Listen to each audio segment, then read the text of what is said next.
What's up, everybody? How's it going? And welcome to the Minute channel.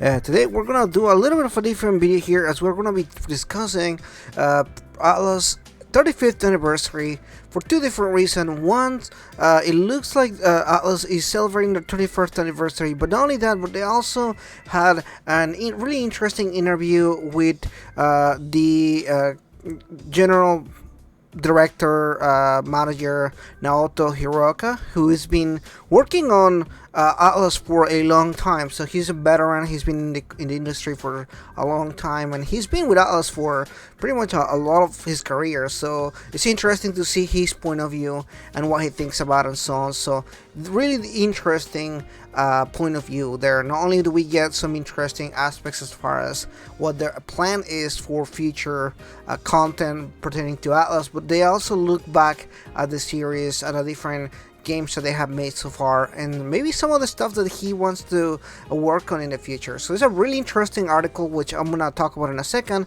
But not only that, but there's also a questionnaire answers that we got back from the 35th anniversary questionnaire that they did on the same anniversary special they did with Famitsu, which we will discuss in this as well.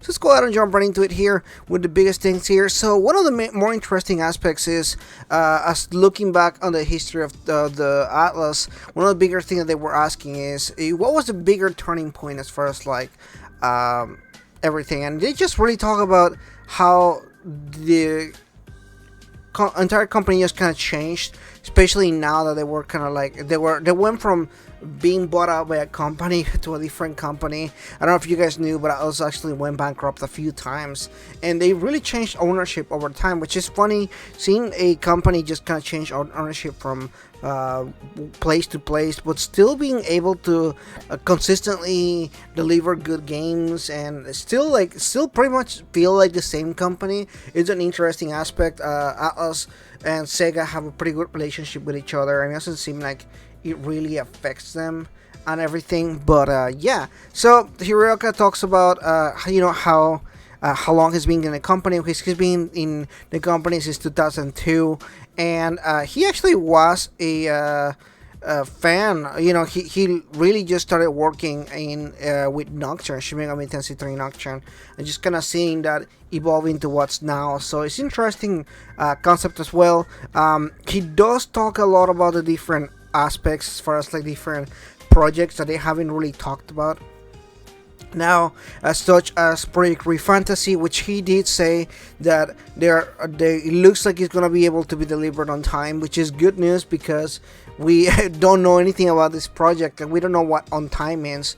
But it does look like they're really not trying to put a lot of pressure in the studio. This is the studio's first Project Refantasy is being made by a different brand new studio by Atlus named Project Zero, and they literally just started about 4 years ago, and this is really their first project and everything. So it does seem like they really don't want to put pressure into them as far as like you gotta do this by a specific time, and rightly so. You know, with the delivery of the last few games like Persona and all the Shin Megami Tensei games and everything, it does seem like they do take their time, but once they have something ready, they definitely do a lot with it. So I'm glad they're taking their time. They're looking into doing the great job they've been doing, because it really does make me excited to see what they have in store for us with that particular project. He also talks about other things, which is interesting because I know a lot of people don't really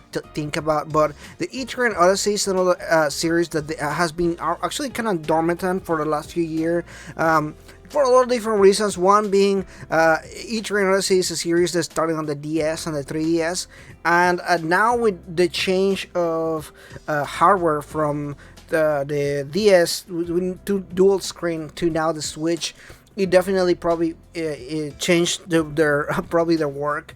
But he is definitely somebody that that is pretty, but it looks like he's involved in this project a little bit more than the other ones, but it looks like they are really close to announce something He says, please give us some time until the official announcement. I'm personally frustrated since I can't wait to tell you about them. So it seems like one, he's a fan, and two, he seems like he's really excited to talk about a new Atrium Odyssey game.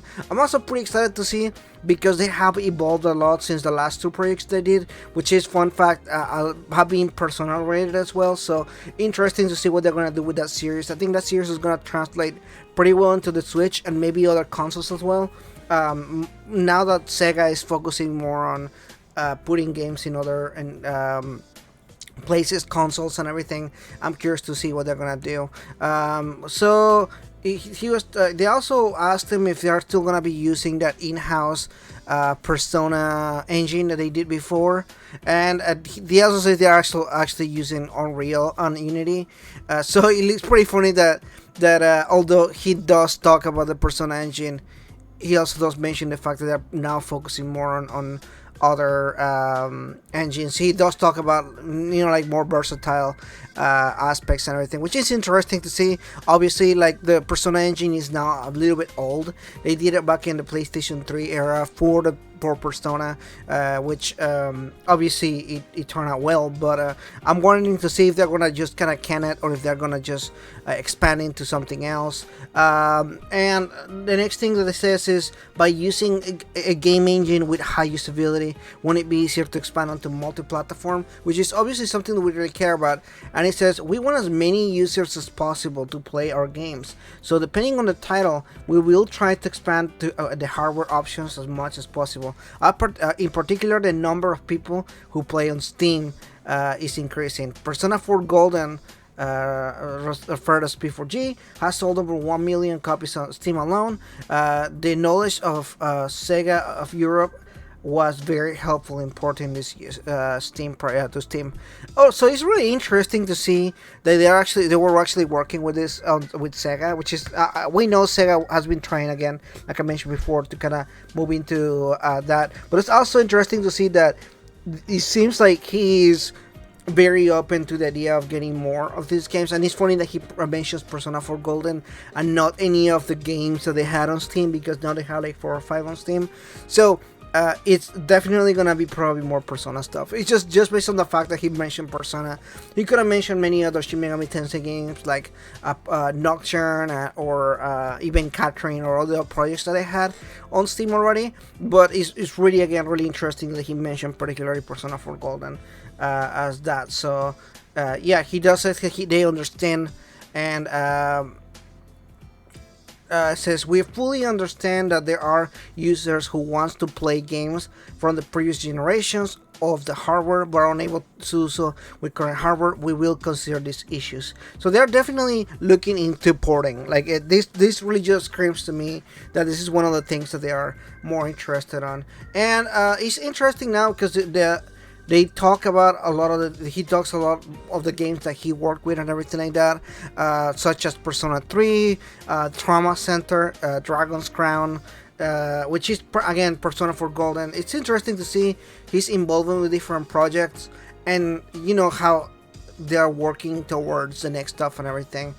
So that's pretty much it on the interview here. There's a lot more stuff there, but I'll definitely share this in the description if you want to read the entire article. It's a really interesting article. It's a really an eye-opening in a lot of senses, because you get a sense of where Atlus is at with their company as a whole, what they're trying to work on next, and where they're trying to go from there.